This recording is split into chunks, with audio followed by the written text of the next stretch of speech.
Njuk wonten ing Desa Krangdunduk. Iya Mak iya. Kula nuwun ugi matur panuwun. Iya. Saderengipun ingkang kula hormati menika pripun Bapak Kepala Desa ing Desa Krangdunduk. Ya, ugi pangkatipun sedaya kula nuwun Nduk. Iya Mak iya. Mugi-mugi amberkahi sedaya. Iya. Duk, iki mono acat lan niat ipun nggih menika panjenenganipun Bapak Jelmani Ibu Kati sakeluarga sedaya ngono. Dene nyowanake aku lan kowe kabeh sak brayat sak rombongan. Iya ya Pak. Hajat lan yati nggih menika njemukaken ingkang putra ngono. Mbak Evita ugi Mas Davan Nduk. Iya. Tengene gelar kelir ugi sarombongan yo Mak. Iki mono nadar utawa ucap unek-uneke panjenenganipun nggih menika Bapak Misdi Dipondo nalika samono. Sampun almarhum ya Mbak terus almarhum iki menika Duk rikala semanten taksih gesang Bapak Misdi Dipondo ya pangunek-uneke ambok bilih iki menika putra saking Bapak Jelmani Nduk menika kala rumiyin ugi kang wayah-wayahipun Bapak Misdi Dipo menika sakit utami gerah. Nandang gerah. Menika dipun tanggapaken nggih menika Petrukipun Marsudi Bawa Laksana. Kula alhamdulillah ingkang wayah sempul dadi batur dibebarengake nggih menika jenenge pinanganten Mbak Evita ugi Mas Davan Nduk. Ngono dadi lan kelep iki dibarengake kelawan pinangantene ingkang rayi iki adine ngomong Mbak Evita ugi Mas Davan. Mula matur panuwun dipun jenengane sedaya nimbali kawula sedaya sak rombongan. Iya. Lan ngene ya Nduk muga-muga upata nadar ujar panjenenganipun Bapak Misdi ugi nggih menika Bu Janem Nduk. Ngono ya Mak. Bu Janem sak warga namung ngantos wonten tembung wali bisa sampurna ing bengi katitik wis bisa gelar kelir aja matur tembung wali. Mula alhamdulillahirabbil alamin ujar nadar wis keluari yang bengikin Nduk. Tadi kenalus ana umat luar ya Mak. Sampun alhamdulillah dipeluari. Alhamdulillah rabbil alamin.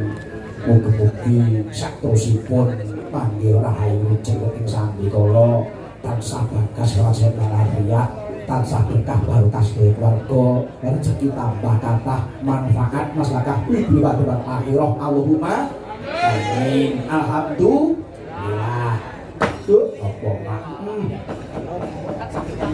Dene dongane awake dhewe pamujine awake dhewe kagum tripun menika Bapak Jelmani Ibu Kati Nduk. Iya. Tebih saking sukesake tebih saking panggoda marencana sumingkir siwas kabeh trima lir boyo lir rikala lir sengsara coba lir bencana. Allahumma amin. Dados wae ingkang badatu kaya batu barobun kubur. Dadi penganten Mbak Evita dan Dava sakinah mawaddah lan warahmah. Allahumma amin. Lho apa? Ayo ngono Nduk. Kripik gendang, kripik telo, sithik edang watung diwaratakake. Iya. Ditanjakake kaya napa Nduk? Iki mono tak kenalake. Ya, ora warang kono kabeh. Niki mengke kula kenalaken asmanipun setunggal Bapak setunggal tandane kenal panjenengan dadah ngeten nggih Mbak nggih. Perkenalan sinden nggih menika setunggal Mbak Hani Kusuma saking Tulungagung. Alhamdulillah rabbil alamin nggih. Jangan dibuat ini kaya gitar Spanyol ya, kaya gitar Spanyol jangan bantu kaya cendol dawet ya.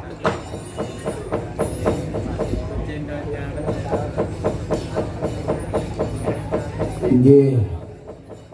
Tesih kuliah nggih Mbak Hani. Alhamdulillah rabbil alamin itu saking Mbak mugi saged lulus. Nggih. Kuliahipun wonten pundi Mbak Ani? Wonten Universitas Terbuka Malang. Alhamdulillah wonten Malang nggih. Alhamdulillah mugi-mugi sukses. Amin. Kanggo elok tenan.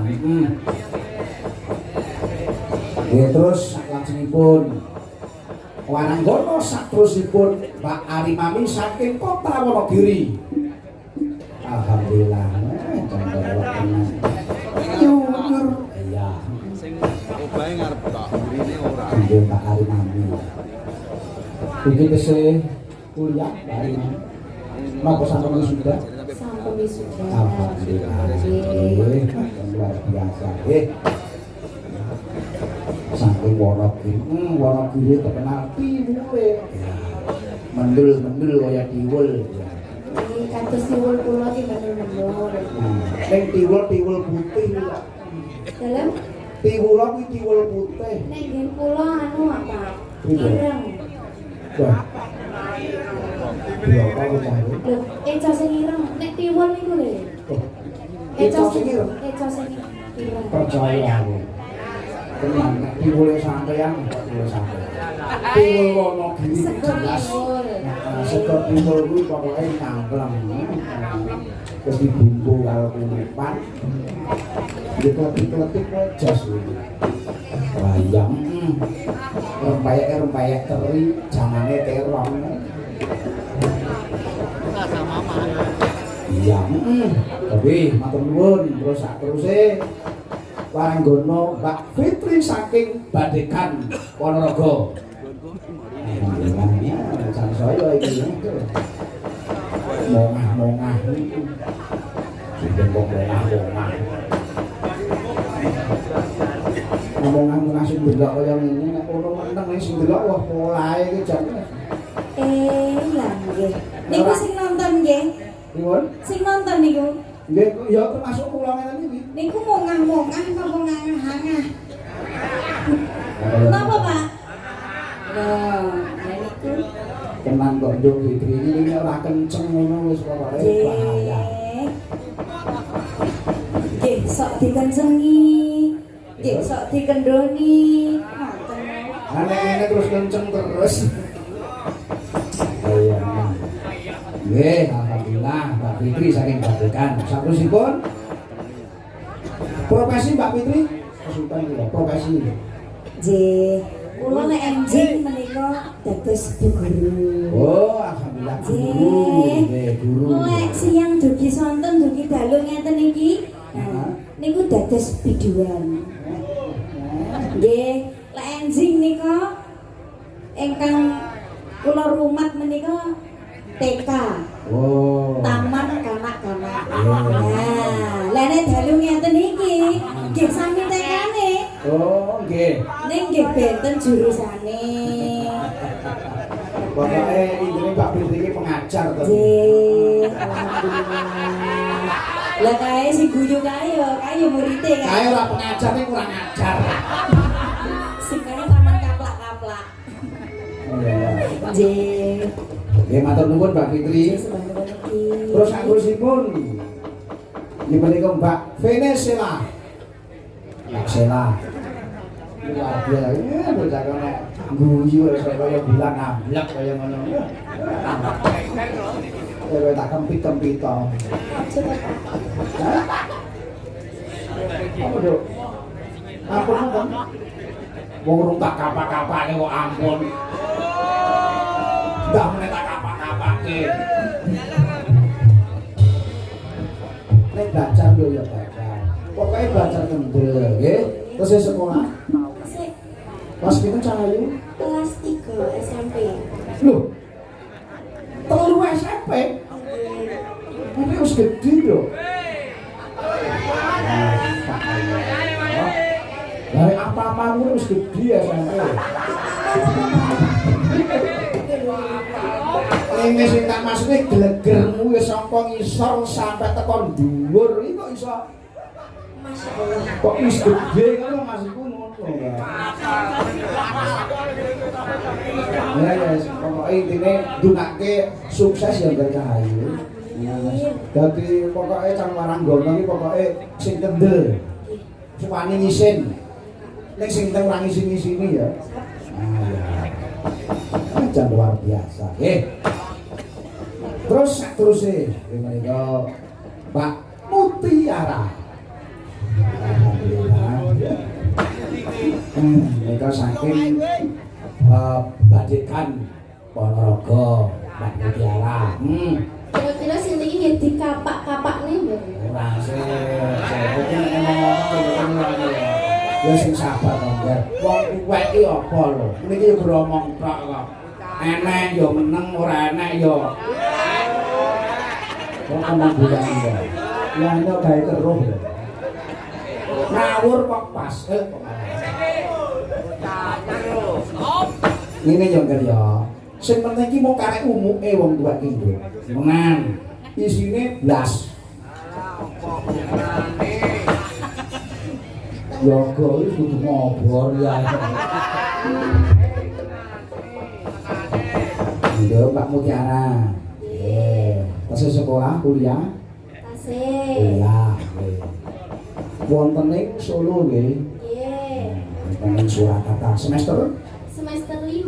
Semester 5. Kok kula mboten dirayu-rayu kados wae. Wah ini ya wis Kula cemburu lho ya. kok cemburu dah. Aduh cara ayune enak ini. Enak.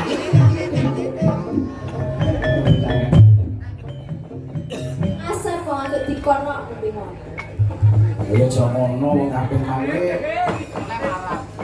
Sing penting ki bapake utuh lho.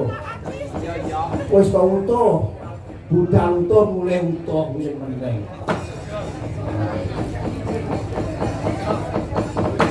Matur panuwun Mutiara.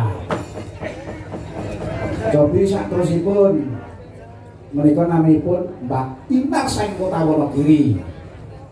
Nah, sik kuliah, Mbak. SMP. Kula menika mboten namung kuliah, Loh, terus ya PAUD, ya SMP, komplit nek kula niku. oh samane pengajar nek. Tukang ngajar. Diajar nek. Jenengan mboten tekok tiwule pripun ngeten Wonogiri. Ya pancen lho, kan pancen nyoto. Nek tewa weton Wonogiri. Kuwi mesti ya empuk, mesti ya wajan nyunyur nek tewa. Nek tiwul ya tiwul Wonogiri. Ah, Mboten tekok ireng apa kuning ngono. tiwul kuwi ireng apa kuning, Mbak? Irang sore. Hah? Iki Jujur jale. rupane Ngono. Heh. Sapa sing jujur bakale makmur. Jujur jale. Tiwulmu ireng apa kuning, Mbak? Nek jujur kuwi bakal makmur. Loh. Jare Mbah Nen kok ireng. Ning kok biru piye to iki? Ya ora ireng, ya ora kuning. Terus Blorok. Jare pake blorok niku lho. aku malah Kok enek tiwul ke blorok niku lho, Pak. Iso. Iso lirik-lirik ngono. tiwul sing merawut. Ya rodok tepung. Nah, alhamdulillah sing enake ngene. Matur panuwun. Terus pun Jos pokoke jos. malerek. Larek. Menika wis tak kenalke Kanjeng Mami. Jare rasah ngoten kok. Ketok ora kelegan atine iki wau. Rasah. Ora apa-apa. Kalau Kuwi nyuwun. Kanjeng Mami iki kuwi. Enak ya kuwi ora enak ya. Golek. Ya kuwi ngopo ya. Ben awet blere batur. Kaya ngono wis kena diklotik. Nggih. Nduk, Apa yung yo? iki sak teruse. Dijulake bintang tamu. Bintang tamu. Pelawak tuh. Iki undang Anjayeng Bawono. Lah yo. Sapa?